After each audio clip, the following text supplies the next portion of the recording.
नाशिक उद्योग नीतीतील पॉडकास्ट सिरीजमध्ये तुमचं सहर्ष स्वागत आहे. एक यशस्वी उद्योजक गल्लीपासून ते दिल्लीपर्यंत आपल्या नाशिकचे प्रश्न संसदेमध्ये जे ठामपणे मांडतात अशा आपल्या नाशिकचे लोकप्रिय कार्यसम्राट खासदार आदरणीय हेमंतप्पा गोडसे आपल्यासोबत आहे. सर, तुमचं मनापासून हार्दिक स्वागत आहे.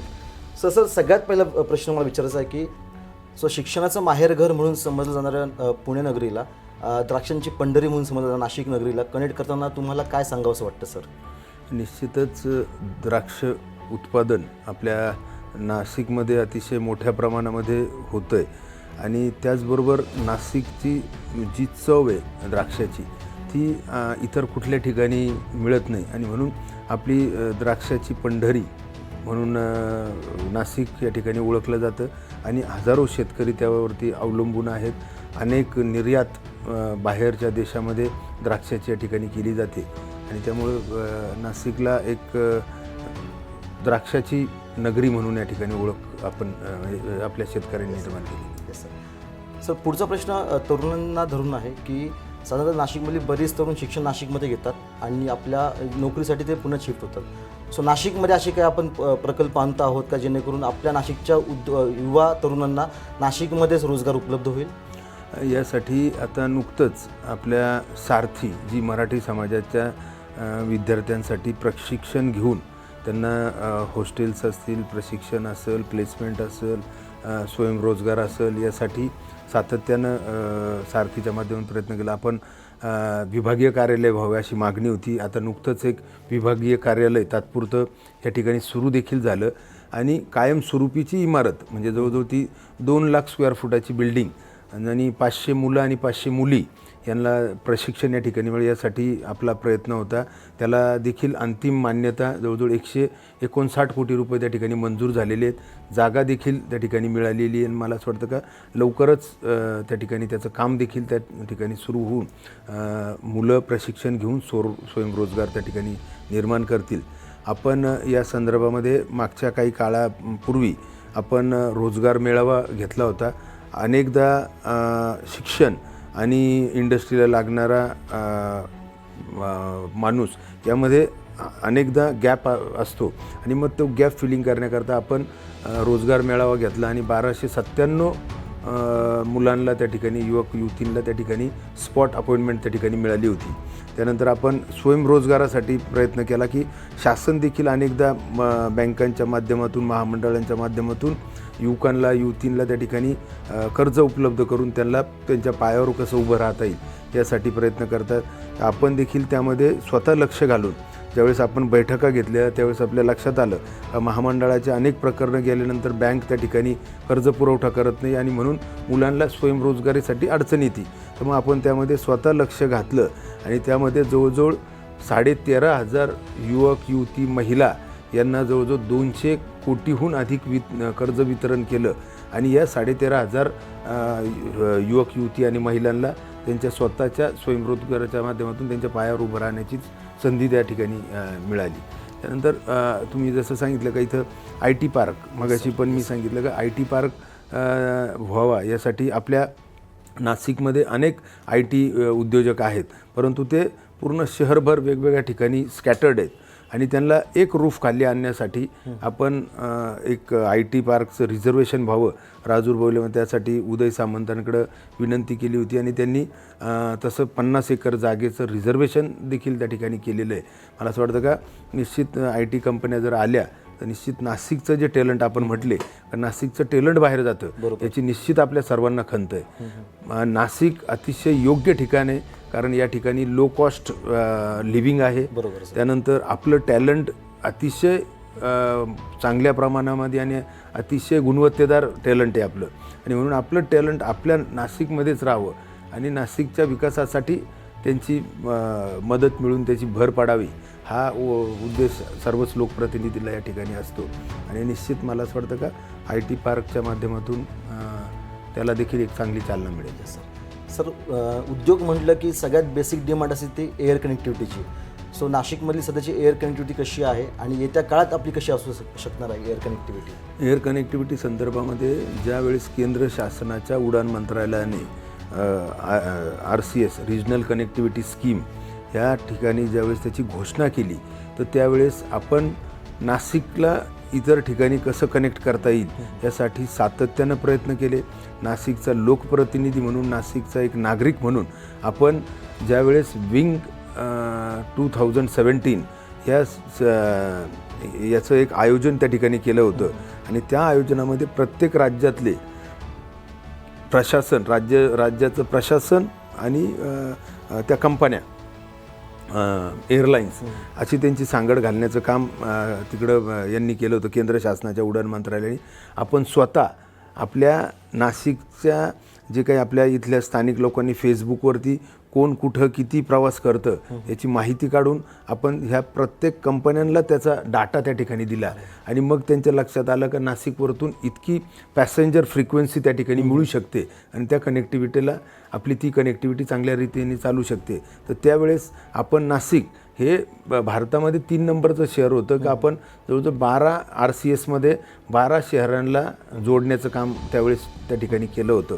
त्यापैकी आता मला सगळं 5-6 शहरांमध्ये कनेक्टिव्हिटी सुरू आहे. काही वेळेस एअरक्राफ्ट पायलट्स आणि त्यांच्या काही अडचणींमुळं काही दिवस ती बंद असते, परंतु मला खात्री आहे का दिल्ली सारखं शहर असेल, बँगलोर, हैदराबाद, गोवा, अहमदाबाद असे जे मुख्य शहरं आहेत नाशिक आपल्या भारतामधले, त्यांना जोडण्याचं काम नाशिकमधून होतं आहे. आणि प्लस तसं पाहायला गेलं तर महाराष्ट्रामध्ये नव्हे तर मला असं वाटतं का भारतातही कदाचित ते उदाहरण होऊ शकतं का इतक्या जवळचे 2 एअरपोर्ट म्हणजे नाशिक आणि शिर्डीचं जर एअर कनेक्टिव्हिटीचं जर एरियल डिस्टन्स जर बघितलं ते केवळ 55 किलोमीटर आहे फक्त. आणि 55 किलोमीटरमध्ये 2 एअरपोर्ट चालणं तेवढं डेन्सिटीचं बरोबर नसताना देखील 2 एअरपोर्ट चालतात.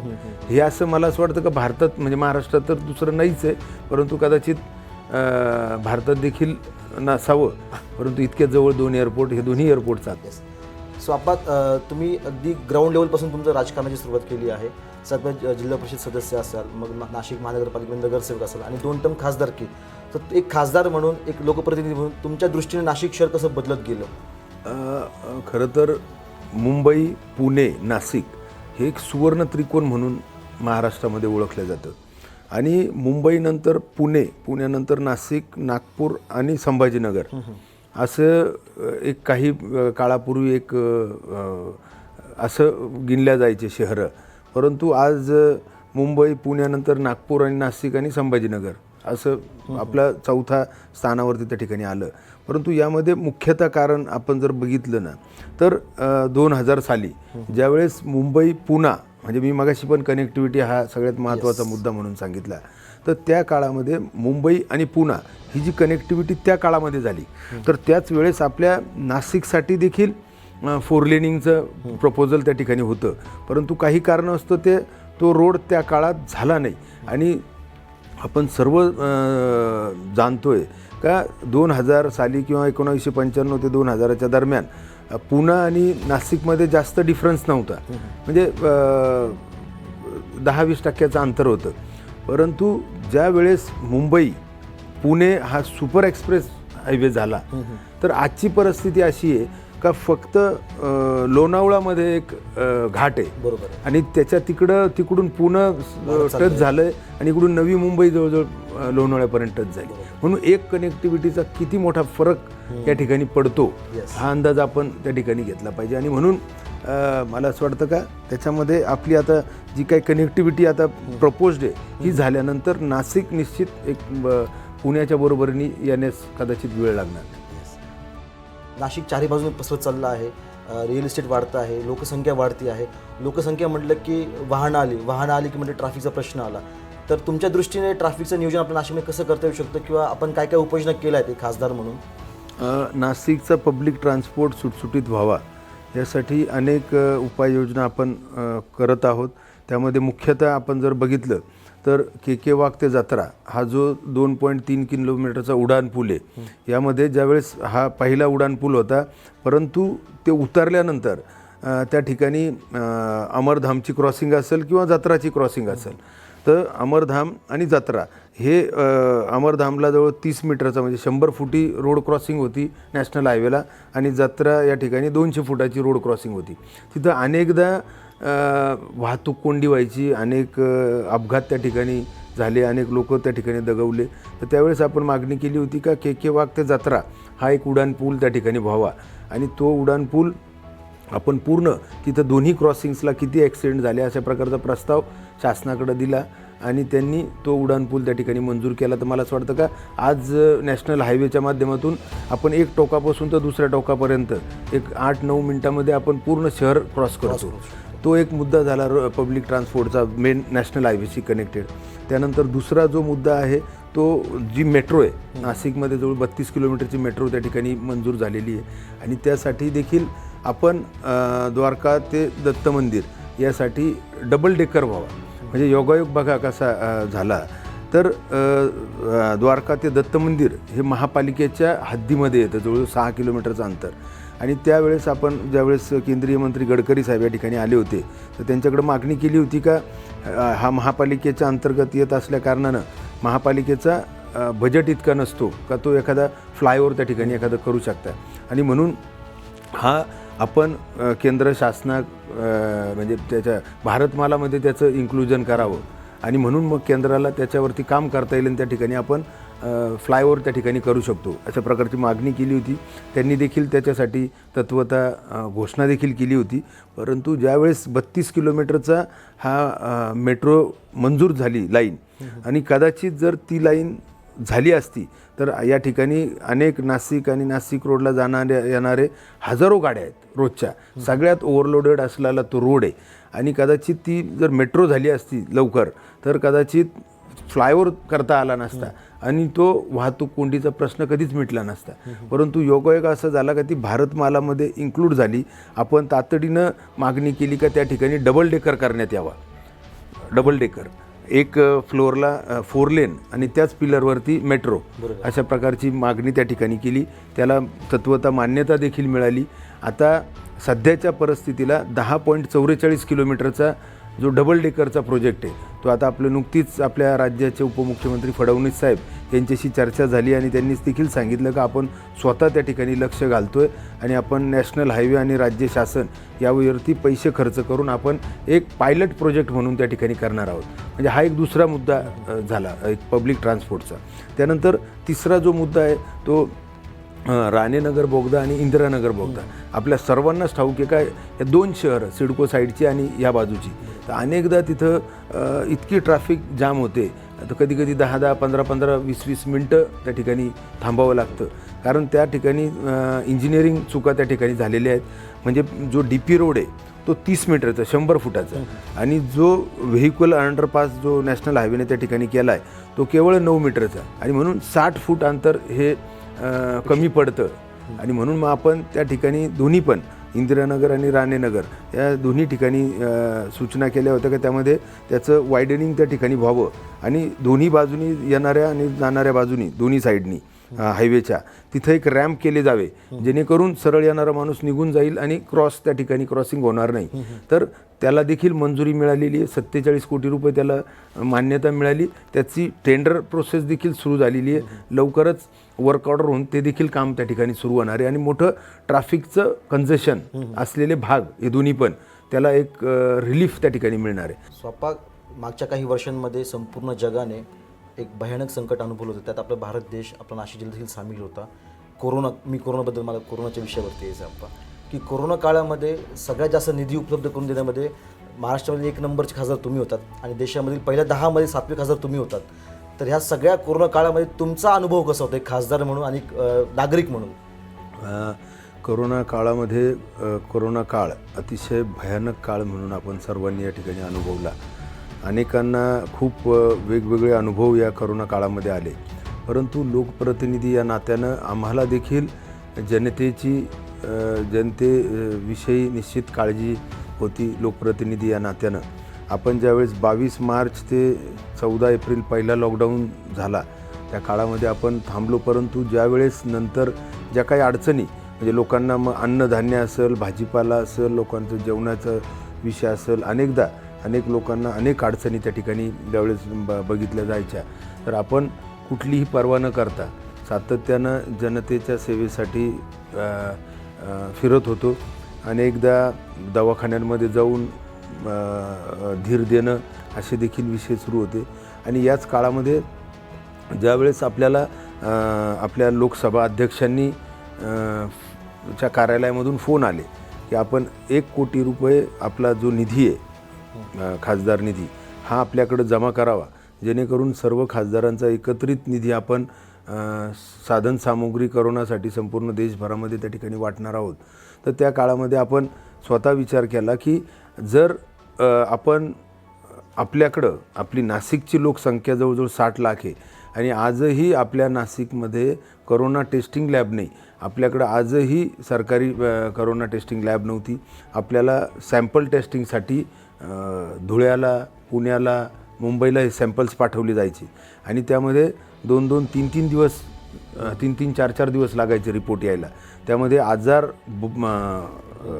बळकट होत होता आणि त्यामध्ये अनेक जण त्या ठिकाणी दगावले. तर त्यावेळेस आपण त्यांना सांगितलं अध्यक्षांच्या कार्यालयाला की आम्ही देखील जो 1 कोटी रुपये निधी आहे तो करोनासाठीच या ठिकाणी एक टेस्टिंग लॅब आपण त्या ठिकाणी लवकर टाकणार आहोत.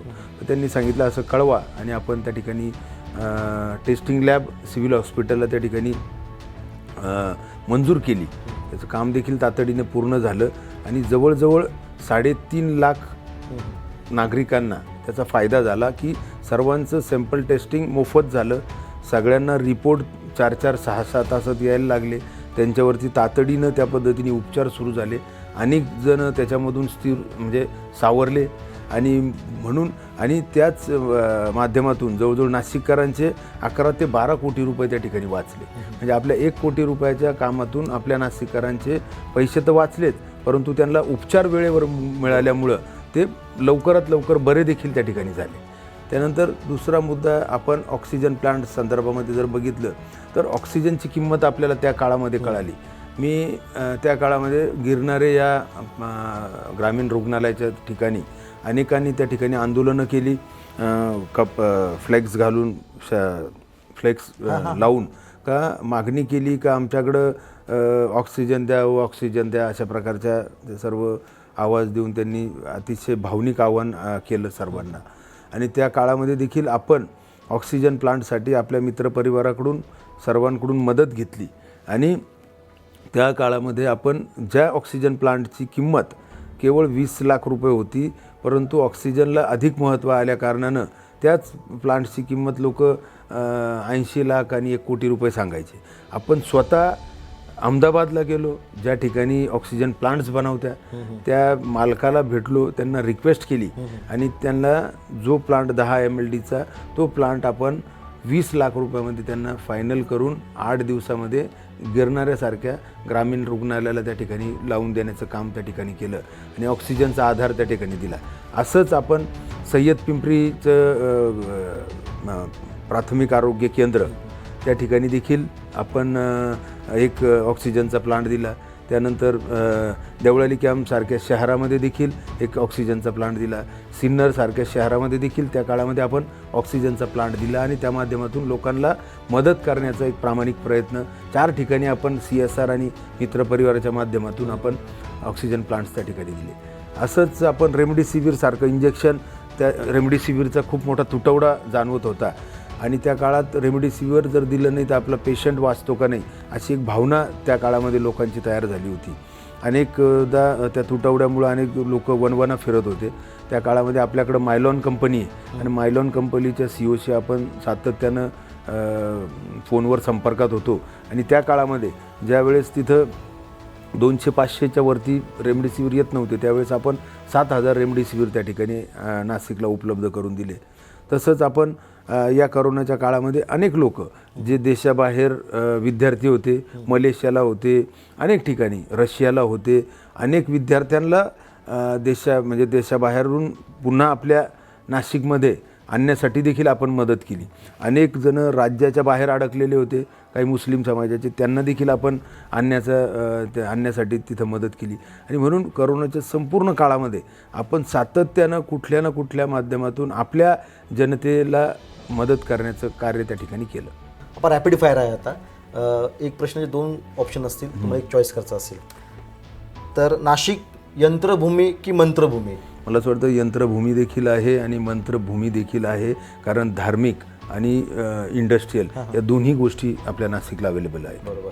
आपण पुढचा रॅपिड फायर आहे, तरुणांनी नोकरी स्वीकारावी की व्यवसाय करावा? मला असं वाटतं का आजच्या युगामध्ये जे काही आपल्या इलिजिबिलिटीप्रमाणे नोकरी मिळत असेल तर निश्चित, परंतु त्यावरती अवलंबून न राहता आपण स्वतःचा उद्योग सुरू करून दुसऱ्याला नोकरी देण्याचं काम त्या ठिकाणी करावं. अच्छा, आपण पुढचा रॅपिड फायर आहे की नाशिक वाईन कॅपिटल की द्राक्ष पंढरी?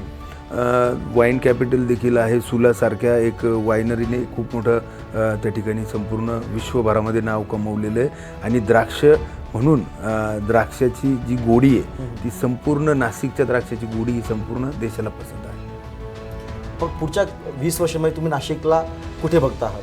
मला असं वाटतं का नाशिकची स्पर्धा म्हणण्यापेक्षा नाशिकमध्ये इंडस्ट्रीयल डेव्हलपमेंट एक खूप मोठ्या प्रमाणामध्ये होऊन आपण मुंबईनंतर नाशिकचं नाव कसं निघेल यासाठी निश्चित बघतो.